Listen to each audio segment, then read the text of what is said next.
అమాయక భక్తికి ప్రత్యక్షమైన శ్రీరాముడు. భక్తి ఉంటే భగవంతుడే భక్తుని వద్దకు వస్తాడు. ఏకాదశి ఉపవాస దీక్ష మహత్యం. పూర్వకాలంలో ఒక వ్యక్తి ఉండేవాడు. అతనికి దైవభక్తి ఉన్నప్పటికీ అతని శరీరతత్వం వల్ల విపరీతమైన బరువు, అలాగే అంతకు మించిన ఆకలి ఉండేది. ఒక పూట అన్నం తినకపోతే ప్రాణాలు పోయినంత ఆకలి వేసేది అతనికి. లోకంలో అందరూ అతన్ని చూసి నవ్వుకుంటూ ఉండడంతో మనశ్శాంతి కోసం అతను ఒక పెద్ద గురువుగారి ఆశ్రమానికి వెళ్ళి చేరాడు. అక్కడ రోజు భగవన్నామ స్మరణ చేస్తూ ఆశ్రమంలో పెట్టే భోజనం తింటూ కాలం గడిపేవాడు. కొన్ని రోజులకు మహా ఏకాదశి పర్వదినం వచ్చింది. ఆశ్రమంలో నియమం ప్రకారం ఏకాదశి రోజున ఎవరూ ఒక్క మెతుకు కూడా తినకూడదు. అందరూ నిర్జల ఉపవాసం ఉండాలి.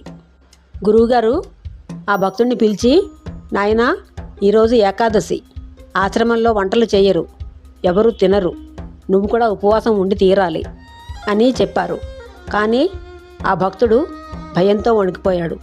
స్వామి, నాకు భక్తి ఉంది, కానీ నా ఆకలి నేను తట్టుకోలేను. ఒక్క పూట తినకపోతే నా ప్రాణాలు పోతాయి, నన్ను క్షమించి ఏదైనా దారి చూపండి అని వేడుకున్నాడు. అతని పరిస్థితి చూసి గురువుగారు జాలిపడ్డారు. అయితే ఒక మినహాయింపు ఇచ్చారు.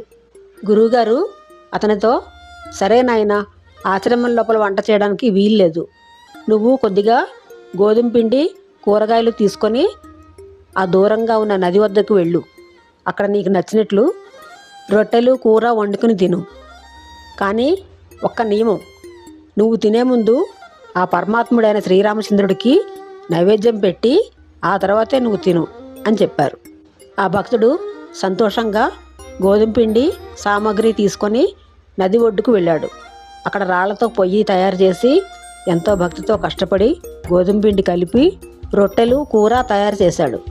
ఆకలి దంచేస్తోంది. ఎప్పుడు తిందామా అని ఎదురు చూస్తున్నాడు. కానీ గురువుగారి మాట గుర్తుకొచ్చింది. చపాతీలు సిద్ధం కాగానే ఆ భక్తుడు కళ్ళు మూసుకుని చాలా అమాయకంగా, నిష్కలమైన ప్రేమతో ప్రార్థించడం మొదలుపెట్టాడు. రామచంద్ర ప్రభు, నా గురువుగారు నిన్ను పిలిచి నైవేద్యం పెట్టమన్నారు.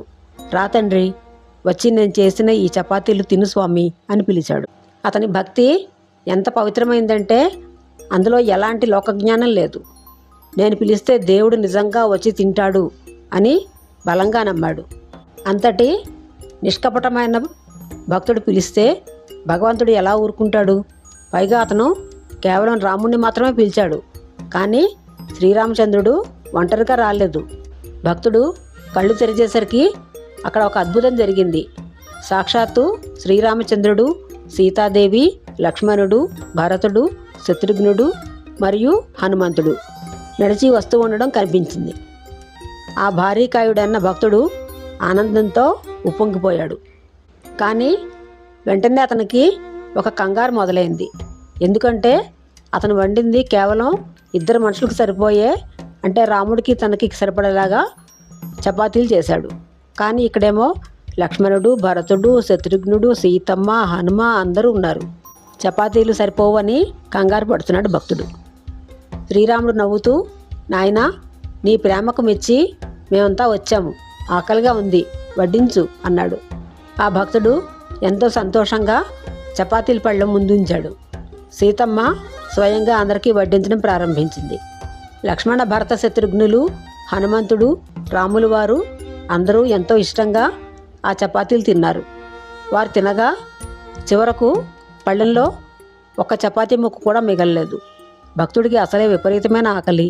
కానీ దేవుడి కుటుంబం మొత్తం తినేయడంతో అతనికి తినడానికి ఏమీ మిగలలేదు. పైగా ఏకాదశి రోజు కావడం వల్ల ఆశ్రమానికి వెళ్ళినా అన్నం దొరకదు. స్వామి భక్తుడిని దీవించి తన పరివారంతో కలిసి మాయమయ్యాడు. ఆ రోజంతా ఆ భక్తుడు ఆకలితో అలమటిస్తూనే రామనామం స్మరిస్తూ గడిపాడు. తెలియకుండానే అతనికి కఠినమైన ఏకాదశి వ్రతం, అంటే ఉపవాసం, జాగరణ జరిగిపోయింది. మరుసటి నెలలో మళ్ళీ ఏకాదశి వచ్చింది. ఈసారి ఆ భక్తుడు తెలివిగా గురువుగారి దగ్గరికి వెళ్ళి, గురువుగారు, ఈసారి నాకు రెట్టింపు గోధుమ పిండి ఇవ్వండి అని అడిగాడు. గురువుగారు ఆశ్చర్యపోయి, ఎందుకు అని అడిగితే, పోయినసారి నేను రాముడిని పిలిస్తే ఆయన ఒక్కడే రాలేదు, భార్య, తమ్ముళ్ళు, హనుమంతుడిని అందరినీ వెంట పెట్టుకొని వచ్చారు. వాళ్ళంతా తినేస్తే నాకు ఒక్క చపాతీ కూడా మిగలలేదు. అందుకే ఈసారి ఎక్కువ పిండి కావాలి అన్నాడు. గురువుగారు అది నమ్మలేదు. వీడు అబద్ధాలు చెప్తున్నాడు, ఎక్కువ తినడానికి ఇలా సాకులు వెతుక్కుతున్నాడు అనుకుని సరేనని రెట్టింపు పిండి ఇచ్చాడు.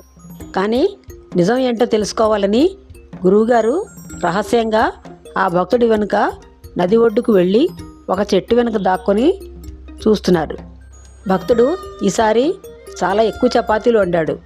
వండడం పూర్తి కాగానే మళ్ళీ కళ్ళు మూసుకొని, రామచంద్రమూర్తి, ఈసారి అందరినీ తీసుకునిరా, అందరికీ సరిపడా వండాను అని పిలిచాడు. అంతే, మళ్ళీ ఆకాశం నుండి దివ్యకాంతితో సీత, రామ, లక్ష్మణ, భరత, శత్రుఘ్న, హనుమత్ సమేత పరివారం మొత్తం దిగొచ్చారు. చెట్టు వెనక దాక్కున్న గురువుగారికి కేవలం ఒక అద్భుతమైన కాంతి మాత్రమే కనిపిస్తోంది, కానీ దేవుడు కనిపించలేదు. కానీ ఆ అమాయక భక్తుడికి మాత్రం దేవుళ్ళందరూ స్పష్టంగా కనిపిస్తున్నారు. వారితో మాట్లాడుతున్నాడు. అప్పుడు శ్రీరాముడు నవ్వి, నాయనా, నీ గురువుగారు చెట్టు వెనక దాక్కుని చూస్తున్నారు, ఆయన్ను కూడా పిలువు అన్నాడు. భక్తుడు పరిగెత్తుకుంటూ వెళ్ళి గురువుగారిని తీసుకొచ్చాడు. గురువుగారు ఆ భక్తుడి పాదాలపై పడి, నాయనా, ఇన్నాళ్లుగా నేను శాస్త్రాలు చదివి వ్రతాలు చేసినా నాకు దక్కని దైవ దర్శనం నీ నిష్కలమైన అమాయక భక్తి వల్ల, నీ ఆకలి వల్ల దక్కింది. ఏకాదశి రోజున నీకు ఉపవాస ఫలాన్ని ఇవ్వడానికే భగవంతుడు నీ చపాతీలన్నీ తినిపించాడు అని కన్నీళ్లు పెట్టుకున్నారు. ఆ తర్వాత శ్రీరామ పరివారం అందరినీ ఆశీర్వదించి వైకుంఠానికి వెళ్ళారు. కథలోని నీతి: భగవంతుడు మనం సమర్పించే నైవేద్య పరిమాణాన్ని కాదు, సమర్పించే హృదయ పవిత్రతను చూస్తాడు. అమాయకమైన విశ్వాసం, నిష్కల్మషమైన భక్తి ఉంటే భగవంతుడే భక్తుని వద్దకు వస్తాడు. శ్రీరామ్ జై రామ్, జై జై రామ్. ఇలాంటి మరిన్ని అద్భుత కథల కోసం నా ఛానల్ను సబ్స్క్రైబ్ చేసుకోండి. ఈ వీడియో మీకు నచ్చినట్లయితే జై శ్రీరామ్ అని కామెంట్ చేయండి. వీడియో నచ్చితే లైక్ చేయండి, సబ్స్క్రైబ్ చేయండి, షేర్ చేయండి, కామెంట్ చేయండి.